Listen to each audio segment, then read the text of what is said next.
Alhamdulillah, Allahumma salli ala Sayyidina Muhammad wa ala ali Sayyidina Muhammad. Zina. Na'udzubillahi min zina.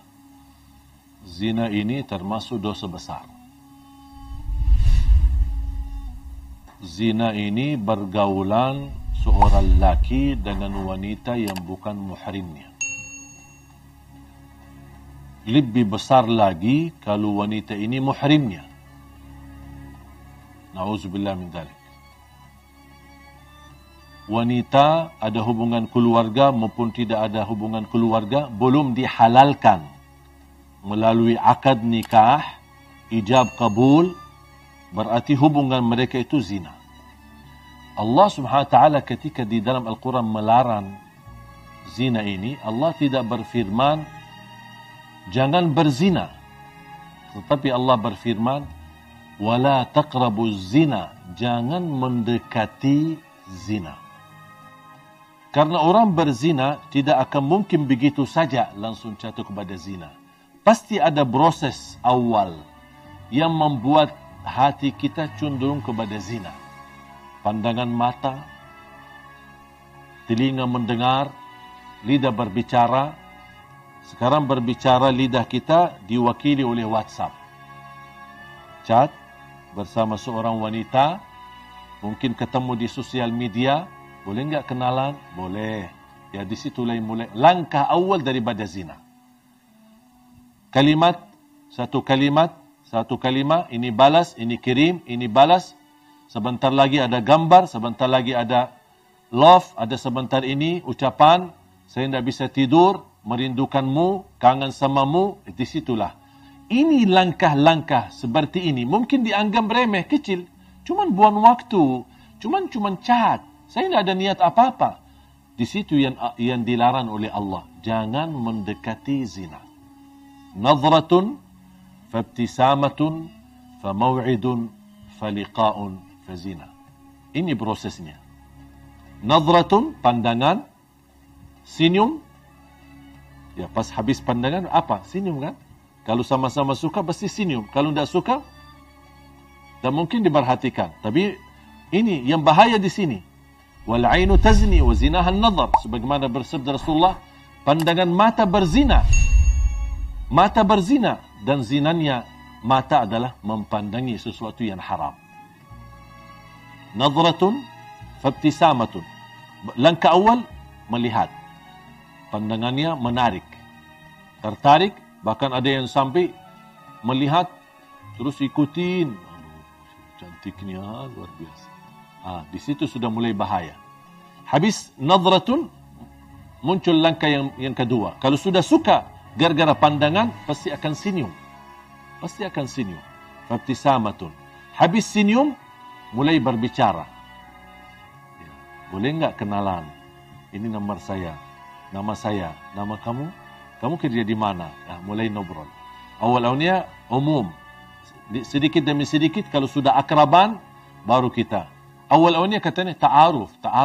Ini sekarang istilah yang beredar di kalangan akhwat atau kalangan wanita yang salihah. Katanya ta'aruf. Ya sama, ta'aruf dan pacaran sama. Habis sudah setelah senyum dan berbicara panjang lebar, mulai ada janji. Boleh enggak kita makan di luar? Mulai ada janji. Ayo kita jalan-jalan ke pantai malam minggu, kita ke mall, kemana, ada janji. Habis janji, faliqa, pertemuan. Kalau sudah pertemuan, pasti akan na'udzubillah. Kalau bukan dilindungi oleh Allah, sudah lemah hawa nafsu, lemah iman, sahwatnya sudah tinggi, dalam proses langkah-langkah yang begitu banyak, ujung-ujungnya habis pertemuan, pasti diajak untuk bersama-sama malam hari atau tiduran bareng. Disitulah awal-awalnya dipermudahkan, dianggap remeh, dianggap enteng, biasa aja, tapi ujung-ujungnya jatuh kepada zina. Ketika sudah terlanjur berzina, baru mereka dua-duanya sadar dan mereka tidak mau tanggung jawab dan saling meninggalkan. Apalagi kalau terjadi kehamilan, langsung mereka melarikan diri dan tidak ada yang mau tanggung jawab. Hei wanita, jagalah kehormatanmu, karena kemuliaanmu di sisi Allah tergantung menjaga kehormatan. Wahai laki-laki, bertakwalah kepada Allah Subhanahu wa taala. Jangan mempengaruhi wanita untuk jatuh cinta, tapi Anda tidak serius terhadap cintaan itu untuk dijaganya dan untuk dipelihara dan untuk dijadikan mendapatkan ridha Allah Subhanahu wa taala. Mudah-mudahan kita semua dilindungi oleh Allah dari perbuatan zina, dari langkah-langkah awalnya sampai ke ujungnya jatuh kepada zina. Semoga kita dijegah diri kita dari perbuatan dosa besar zina. Semua orang dapat diampuni oleh Allah dosanya. Apapun dosa kita. Dosa zina, dosa riba, dosa sihir, sering bolak-balik ke tukang dukun, semua apapun perilaku kita. Dan syarat taubat. Kalau taubat pasti diampuni Allah Subhanahu wa taala. Tapi ada satu orang yang tidak akan diampuni oleh Allah Subhanahu wa taala. Bahkan tidak akan diselamatkan dari perilaku itu. Sangat bahaya. Siapa?